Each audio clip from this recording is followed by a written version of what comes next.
Hello, welcome to our restaurant. How are you all doing today? I'm sure you have all heard these words countless times. I know I myself have, and if you've ever gone to eat anywhere, you probably have as well.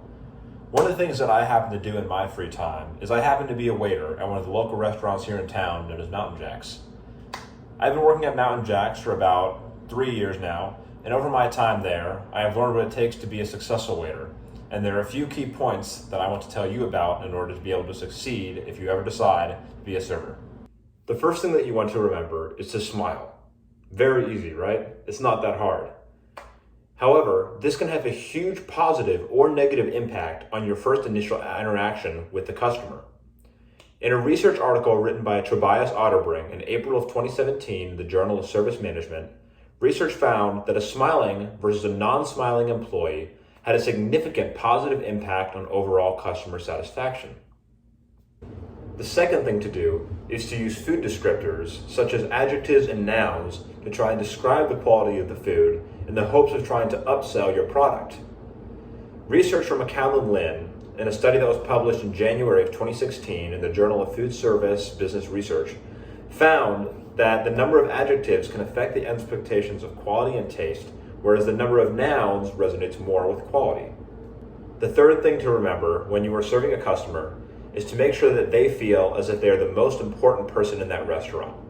It is your job to ensure that they feel as if they are constantly cared for, and by doing so, not only will you help them have a better experience, but it will also help you receive more in tips.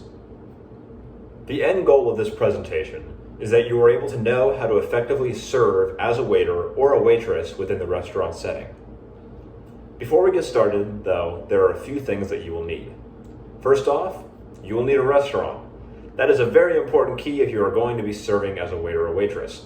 However, these same ideas can also be applied if you were ever to host a dinner party or any other social event. As well as having a restaurant, it is important that you have necessary items such as plates, forks, as well as a glass of water and some welcoming food. At the restaurant where I work, we like to bring out some warm bread. In the video that follows, you will see me using a potato, but please remember that this is supposed to be representative of a loaf of bread. Depending on where you work, there may be also other things that you have on your person that you need in order to be a good waitress or waiter. Some of the things that I also carry on my person consist of a notepad, an apron, my uniform, as well as a few pens in order to take down orders. The necessity for these things, however, may vary depending on the location of where you are working. In some settings, an apron or uniform may not be required, and in other places, you may not need a notepad either, and you may be expected to memorize all of the patron's orders. As we go through the video, I will stop at certain points in order to demonstrate the smile, the using of descriptors and adjectives to upsell certain food and make it seem delicious, as well as making the customer feel as if they are the most important person within the restaurant. Without any further ado, allow me to demonstrate how to properly serve within the restaurant setting. Hello, sir. Good evening. How are you doing today? Doing well, yourself? Fantastic. I'm doing well. My name is Alexander. I'll be your host this evening. You can just call me Alex if you'd like. Welcome to Mountain Jack's. Have you done this before by any chance? First time. First time. All right. Well, welcome in. We're excited to have you. If it's okay with you, I'm just going to give you a little spiel about what we have on our menu this evening. Sure. All right. Fantastic. You will notice that within that first part, I made sure to walk in and made sure that I was able to command the room as well. I was also wearing a smile on my face and greeted the customer with welcoming language to make them feel that they are important, and by showing my smile, I made them feel very welcomed. So, first off, all of our steaks here are cut in-house, except for that porterhouse. Our signature dish that you do best is our prime rib. So it is aged for 30 days and then slow roasted overnight for at least 20 hours. It's incredibly juicy, incredibly tender, and it is the best prime rib in the area. I highly, highly recommend it if you've never had it before. Besides that though, all of our steaks are absolutely out of this world. My personal favorite is the brie stuffed filet. I had that a few weeks ago and it changed my life.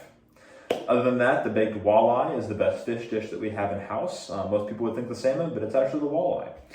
Besides that, all of the entrees are also going to come with a choice of 2 sides. And then in addition to that, you are also going to get either a cup of soup, a salad, or a Caesar salad.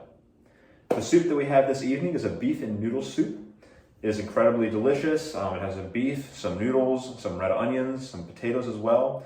I personally don't think it's soup weather outside, considering it's about 110 degrees, but if you'd like to have the soup and feel so inclined, go for it. Other than that, one thing I'd like to mention about our salad is that we do a salad wheel here. So what we actually do is we come and assemble the salad right here at the table for you. The second thing that you should have noticed is that I was using descriptors to describe the prime rib as well as some of the soup that we had for the day. I was very keen on making sure that they understood it was extremely delicious, as well as very juicy and very tender. I also made sure to let them know that our soup was absolutely incredible, and I also made a little bit of a joke just to help them relax and set them back a bit. Other than that, our bar is fully stocked, and we have chef specials on the back of the menu as always. And if you have any other questions, feel free to let me know. I'll let you know. Fantastic. Thanks a lot, Alex. Of course, my pleasure. I'll be back in a few minutes. Sounds good. The last thing I'd like to touch on before sending you on your way to be an amazing waiter or waitress is things to avoid. There are a few things to avoid whenever you are being a waiter or whenever you are serving anyone. The first of these is your attitude. It is important that you are always smiling and you are never not smiling. I know this may seem very hard to do for some people, but it is essential as it makes the guest feel very, very welcomed. A guest will be able to pick up if you are being rude or if you are in a bad mood, and oftentimes you will set the energy within the room. The second thing that I'd like to have you avoid is making sure that you are able to not be prideful and remember that the customer is always right. If there's ever a situation where you bring out food that the customer did order and they in fact send it back and refuse and insist that they did not in fact order that meal, it is important to remember to comply with their request. In the end of the day, they're the one paying for the food and you are the one who is serving them. It may be difficult at times, but it is important to sometimes take it in stride and push your pride down. The third thing to avoid is to avoid being lazy and sitting around. Serving is something that is very high-paced, especially in restaurants where there are a lot of clientele regularly. If you are even sitting around for just a few minutes, it could make it impossible to catch up in the future, and you will find yourself in what we as servers affectionately like to call in the weeds. I hope this presentation has allowed for you to gain a deeper understanding of what entails being a waiter or a waitress within the serving world. I personally love the job, and it allows me to be very outgoing and interact with many people on a daily basis. However, it is important to remember that this career choice or career path is not for everyone. It is, however, very good for people who are extroverts and those who enjoy being social around others.